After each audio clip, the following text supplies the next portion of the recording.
AI. My name is Uche Edwin, and permits me to just start by sharing a very simple story in 60 seconds about what we do and how this experience reinforces or highlights the gap. We got into Senegal on Saturday, and on Sunday we were looking to come from our hotel, which is in downtown Senegal, to the venue, and we got a taxi driver to bring us here. Now, in communicating with him, told him we were going to the university, Ahmadu Maktar University, but we were speaking in English. Apparently, he heard university and he thought that he already knew where we were going to because there was a university that was close to where we were lodged, our hotel. In 5 minutes to 7, he had driven us to the university and was letting us know that we had gotten there. Of course, we agreed on the price, only for us to see that no, this is not the university we are going to, and it became like a tussle. So we had to call our contacts here in Ahmadu Maktar and had him speak to the driver. When he realized that where we are going is actually 1 hour away and not 5 minutes away, he fled up and told us he's not going again. Now, what that led to was that we didn't just have to pay for getting us to that place. If he was going to bring us here, we had to pay 5 times what we initially agreed. Maybe, just maybe, if he understood my English, or there was an application that I could communicate with him in Wolof, maybe we wouldn't have to pay that price. Maybe our communication will have been a whole lot better. This experience reinforces or highlights the gap that we have seen, which is one of the things that we are looking to solve with Equalyz AI. And how can we build hyperlocal and multimodal data sets to help power boundless Gen AI possibilities for the next billion users in their local language. And I'm going to walk through this. Like I said, what the experience we had highlights a gap. And what's the gap? That many non-English speakers in Africa are unable to unlock or access AI and all forms of digital technologies and services in their native languages. I'm glad a couple of presenters here have already highlighted this, and it's something that we believe should continue to happen across the entire African space. So, of course, like there's already existing models that are looking to solve this problem. You might have interacted with some of them, but the problem that they have is that their ability to translate these languages or to provide responses in these languages are limited. And the reasons that they're limited is because the data that they were trained on is not truly representative of the people who speak this language. It does not convey the cultural nuances or the dialectal variations of the native speakers of these languages. And it's not their fault again.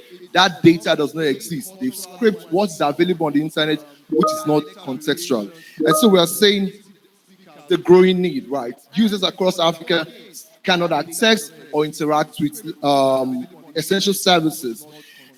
One problem that we've seen, the insufficient African language data set. How can we solve that? If it's not available, we need to solve that because that is what will help applications to help unlock these services for native dialect speakers. As you're aware, or you might be aware, there are over 700 million people in Africa who do not have English as their first language. And that is a huge market that we are looking to reach. So these persons do not have equal access to these services. Why? Because it is not delivered in their language. That they did not speak or English or French does not mean that they should be alienated or excluded from these services. So that's another problem. And for businesses who are major customers, this is a huge opportunity for them because they are not able to unlock or engage native dialect speakers and deliver their services to them in these languages.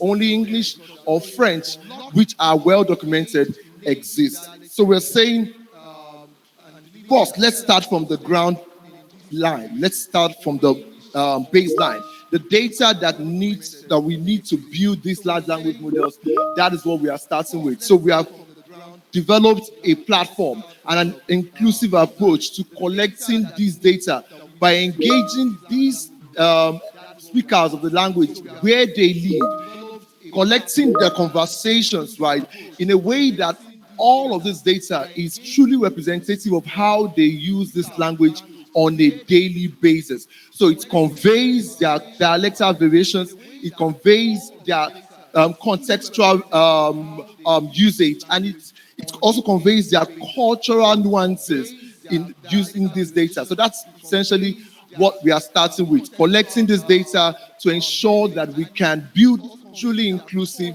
and engage these customers. Number two, we are not just collecting the data, we are also building models with this data.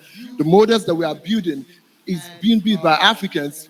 We're starting with our country, Nigeria, where we've collected data in Yoruba, Hausa, and Igbo, and we are building models with our these languages that can help unlock services for these persons. And for the businesses, we are saying these models can then be included as APIs integrated into their services or into their products and applications.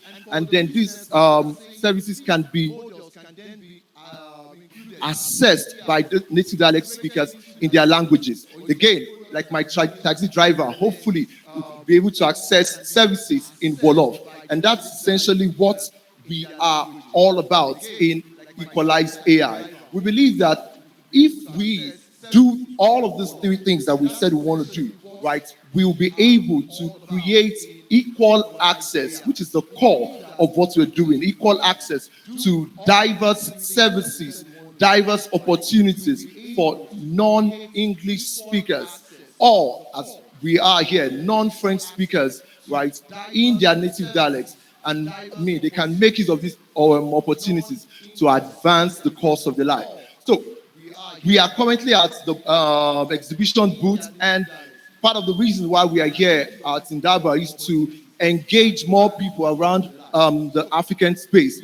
So if you want to learn more about what we do or you want to contribute to our work, please reach out to us at the exhibition booth, and we are glad to speak with you. Thank you very much.